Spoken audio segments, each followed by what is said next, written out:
Erblin Osmani ka nënshkruar kontratën e parë me Bayern Munich që tashmë e lidh deri në vitin 2029. Bavarezët i besojnë futbollistit shqiptar, i cili ka debutuar që në moshën 16 vjeçare me ekipin e parë.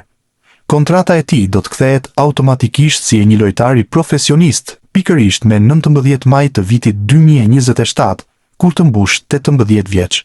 Mesfushori me tipare mbrojtëse ka luajtur me moshat e Gjermanisë. Gjatë kësaj kohe, është takuar me përfaqësues të Federatës së Futbollit të Kosovës. Sa i përket Federatës Shqiptare të Futbollit, nuk dihet nëse ka bërë hapa për ta bindur që të vesh fanellën kuqezi. FC Bayern e ka zgjatur para kohe kontratën e Erblin Osmanit. Mesfushori i talentuar 17 vjeçar ju bashkua Akademisë së Kampionëve kur u hap kampusi në vitin 2017 dhe që prej asaj kohe ka kaluar në për të gjitha ekipet e moshave. Johan Sauer, drejtori i zhvillimit të Akademisë, u shpreh: Erblini është vendasi Munichut dhe një produkt i vërtet i Akademisë së FC Bayern. Ai tashmë ka bërë debutimin me ekipin e parë dhe ne jemi të bindur për potencialin e tij të mëtejshëm në zhvillim. Jemi shumë të lumtur që Erblini do t'i hedhë edhe hapat e ardhshëm me ne. Osmani u bashkua Akademisë së FC Bayern nga ekipi U9 i TSV Milbertshofen. Sezonin e kaluar, fillimisht luajti me ekipin U17, më pas edhe me U19, ndërsa në muajin mars bëri debutimin me ekipin e parë në Allianz Arena, në fitoren 4-0 ndaj Union Berlinit në Bundesliga në drejtimin e trajnerit Vincent Kompany. Për sezonin e ardhshëm, ai është planifikuar të aktivizohet fillimisht me ekipin U19. Kontrata e tij e re do të shndrohet automatikisht në një kontratë profesioniste sapo të mbush 18 vjeç.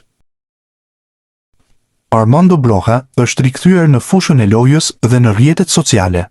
Sulmuesi i kombëtares shqiptare ka publikuar një kolazh fotosh nga stërvitja me ekipin e Burnley, ku shkruan: "I rikthehemi punës." Ekipi anglez, që ra nga Premier League, po përgatitet për miqësoren e radhës, atë përballë Ajax Amsterdam më 26 korrik. Ndërsa më 16 korrik humbi miqësoren ndaj Real Salt Lake me shifrat 4-1, ku Broja shpërdori një penallti. Përsa i përket të ardhmes së 25 vjeçarit shqiptar, ende nuk dihet asgjë. Disa zëra thonë që ka interes nga Gjermania dhe Italia, por deri më tani asnjë ofertë konkrete nga asnjëra palë. E ardhmja e Marash Kumbullus duket gjithnjë e më larg Romës. Mbrojtësi shqiptar është rikthyer në kryeqytetin italian pas përfundimit të huazimit në Spanjë, por qëndrimi i tij në kryeqytetin italian pritet të jetë vetëm i përkohshëm, pasi duket se nuk bën pjesë në planet teknike të trajnerit Gianpiero Gasperini për sezonin e ri. Klubi Verdhe Kuq po punon paralelisht si në afrimet e reja, ashtu edhe në largimin e futbollistëve që konsiderohen jashtë projektit. Mes emrave kryesor në listën e largimeve është edhe Kumbulla, për të cilin drejtuesit po kërkojnë një zgjidhje përfundimtare në merkato.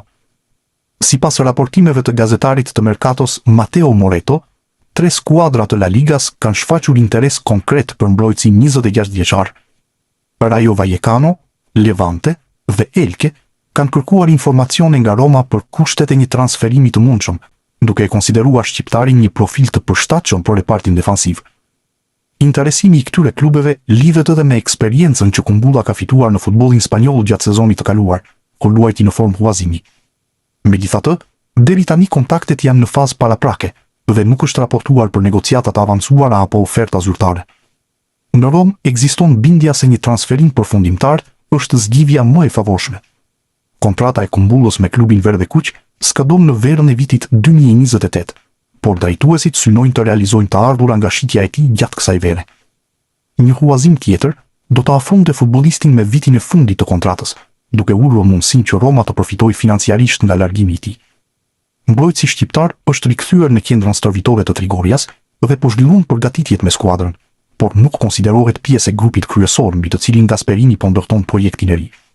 Sipas mediave italiane, ai është përfshirë në listën e futbollistëve që pritet të largohen dhe nuk do të ketë rol në ndeshjet miqësore të fazës përgatitore.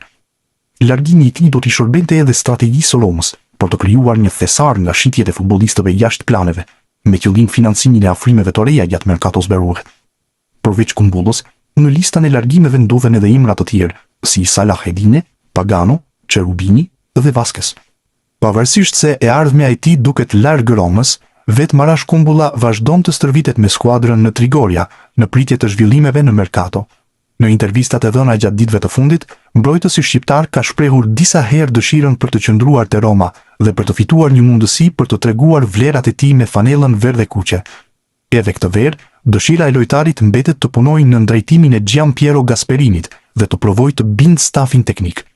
Megjithatë, situata aktuale tregon se prioriteti i klubit është gjetja e një destinacioni të ri për mbrojtësin shqiptar. Interesi i Rayo Vallecanos, Levantes dhe Elkes mund t'i ofrojë Kumbullës mundësinë për të vijuar karrierën në La Liga, kampionat ku ka fituar tashmë eksperiencë dhe ku profili i tij vazhdon të vlerësohet nga disa skuadra. Erej Manash mbetet një nga pikat kryesore të Sivasporit në prag të sezonit të ri. Sulmuesi shqiptar është rikthyer në stërvitje normalisht me skuadrën turke, e cila pret që ai të udhëheqë repartin ofensiv edhe gjatë sezonit të ri. Sipas mediave turke, stafi teknik e konsideron Manajn armën kryesore në sulm dhe po punon që ai të arrijë formën optimale përpara nisjes së kampionatit. Futbollisti 29 vjeçar po zhvillon normalisht fazën përgatitore, duke ndjekur një program intensiv, fizik dhe taktik, dhe duket se ka lënë pas dëmtimin e rëndë që pat pësuar në muajin shkurt, dëmtim që e la jashtë për rreth 5 muaj. Te Sivaspor besojnë se kontributi i Manajt do të jetë vendimtar për objektivat e skuadrës në sezonin e ri. Klubi pret që sulmuesi shqiptar të mbajë peshën e golave dhe të jetë një nga lojtarët më të rëndësishëm në repartin ofensiv. Paralelisht me përgatitjet në fushë, drejtuesit e klubit vijojnë të punojnë edhe në merkato për të plotësuar organikën, ndërsa stafi teknik synon ta ketë skuadrën në nivelin e duhur fizik dhe taktik për startin e kampionatit. Në këtë vazhd, u sigurua qëndrimi i Manajt te Sivaspori, duke qenë se ishte menduar disa herë largimi i tij, gjë që duket se nuk do të ndodhë dhe do të vazhdojë të jap kontribut së bashku me Valon et Hemin. Henrik Mkhitaryan foli nga Gjermania, ku Interi po zhvillon fazën përgatitore. Mesfushori me eksperiencë u ndal edhe te Christian Aslani, i cili pritet të shitet nga Zikalterit. 37 vjeçari tregoi vlerësimin e tij për mesfushorin shqiptar. Madje shtoi që qëndrimi i Aslanit, Stanković dhe Masolinit do të jetë ndihmë. Përveç rikthimit të Aslanit, në mesfush ka edhe disa fytyra të reja, si Stanković dhe Masolini. Çfarë mund të na thuash për ta? Më ka bërë shumë përshtypje cilësia e Masolinit. Edhe Ale është rritur jashtëzakonisht shumë, po ashtu edhe Aslani, i cili është rikthyer më i qetë dhe me më shumë eksperiencë. Jam shumë i lumtur për ta. Nëse do të qëndrojnë tek Interi, do të jenë një ndihmë e madhe për ne. Shpresoj që edhe unë t'i ndihmoj ata dhe të krijojmë një grup që lufton për të njëjtat objektiva. Portieri i kombëtares shqiptare, Simon Simoni, ka bërë një hap të rëndësishëm në karrierën e tij, teksa së fundmi ka firmosur një kontratë 3 vjeçare për Luzernin në Zvicër. 1,95 metra i gjatë, shqiptari u transferua te Eintracht Frankfurt në dimrin e sezonit të 2022-23, pasi zhvilloi 29 ndeshje zyrtare me Dinamon. Pas mbërritjes në Gjermani, Simoni luajti kryesisht me ekipin e dytë të Frankfurtit. Në verën e vitit 2024, ai u huazua te Ingolstadt 04, që garon në ligën e tretë gjermane. Pas gjysmës së sezonit, në dimrin e sezonit 2024-25, kaloi sërish në huazim te Kaiserslautern, në Bundesligën e dytë. Aty kaloi një sezon e gjysmë dhe zhvilloi gjithsej 6 ndeshje zyrtare me klubin. Në shtator të vitit 2025, Simoni debutoi me kombëtaren A të Shqipërisë. Gjatë javës së kaluar, gardiani kuqezi mori pjesë si lojtar në provë në disa seanca stërvitore me FC Luzern, dhe të shtunën luajti për 90 minuta në ndeshjen e fundit miqësore të fazës përgatitore kundër St. Truiden. Paraqitja e tij bindi drejtuesit e Luzernit për t'i ofruar kontratë 3 vjeçare. Laurent Tolaj është prezantuar te klubi i ri në Angli. Bomberi shqiptar ka ndjekur hapat e Anis Mehmetit dhe i është bashkuar te Bristol City. Klubi i Championship i ka paguar 5 milion euro Plymouth për shërbimet e 24 vjeçarit. Rikujtojmë që në 3 edicionet e fundit, Tolaj ka shënuar plot 58 gola, ndërsa ka asistuar edhe 30 të tjerë në League 2 dhe League 1. Edicionin e fundit e mbylli me Plymouth në League 1, që është ndryshe kategoria e tretë për nga rëndësia në Angli. Tolaj, deri tani, është aktivizuar vetëm me moshat e Zvicrës. Sulmuesi i kombëtares shqiptare, Giacomo Vrioni, duket se është shndërruar në një bomber te skuadra e re e Wolfsberger, tek e cila u transferua në këtë merkato vere. 27 vjeçari ka shënuar plot 5 gola në testet miqësore që austriakët kanë zhvilluar së fundmi. Vrioni e nisi me dopjet në miqësore ndaj Admirës, që përfundoi 8-2, për të vijuar po me dopjet në triumfin 6-1 ndaj Kapfenberger, teksa ditën e sotme gjeti sërish rrugën e rjetës në miqësore ndaj Atus Velden, ku skuadra e shqiptarit fitoi 0-4, ndërkohë që Vrioni shënoi golin e parë në minutën e 10. Vlen të theksohet fakti se 27 vjeçari u transferua në datën 1 korrik nga radhët e Cezenës drejt Wolfsberger. Kjo është aventura e tij e dytë në futbollin austriak, pas asaj me Tirol në sezonin 2021-2022. Trajneri Rolando Maran ka nisur një sfidë e re në karrierën e tij duke marrë trajtimin e kombëtare son, pas një eksperiencë të gjatë në futbollin italian ku drejtoi skuadra të rëndësishme të Serie A. Tekniku nga Trentino është emëruar në krye të kuqezimeve dhe shumë shpejt do të transferohet në Tiranë për të nisur punën me kohë të plot, teksa po pret vetëm afrimin e ndeshjeve në Ligën e Kombeve. Maran është trajneri i parë nga rajoni italian i Trentinos që merr trajtimin e një kombëtare e. Në këtë aventurë ai do të shoqërohet edhe nga zëvendësi i tij i besuar, Christian Maraner, me të cilin ka bashkëpunuar prej shumë vitesh. Gjatë karrierës së tij Maran ka drejtuar klube me emër në elitën e futbollit italian si Catania, Chievo dhe Cagliari, duke u vlerësuar për organizimin taktik dhe aftësinë për të ndërtuar skuadra konkurruese. Tani sfida e tij është futbolli kombëtarëve, ku objektivi kryesor është rikthimi i Shqipërisë në nivelet më të larta të futbollit evropian. Duke folur për mediat italiane, Maran vlerësoi rrugtimin e drejtanishëm të Shqipërisë në arenën ndërkombëtare dhe theksoi se skuadra ka hedhur baza të rëndësishme gjatë viteve të fundit. Është një kombëtare që ka bërë mirë sepse është kualifikuar 2 herë në kampionatin evropian. Tani nuk arriti të kualifikohet për Kupën e Botës, por ky do të jetë objektivi ynë në të ardhmen. Tani duhet të përqendrohemi te Liga e Kombeve dhe te kampionati evropian, ta fillimisht trajneri italian.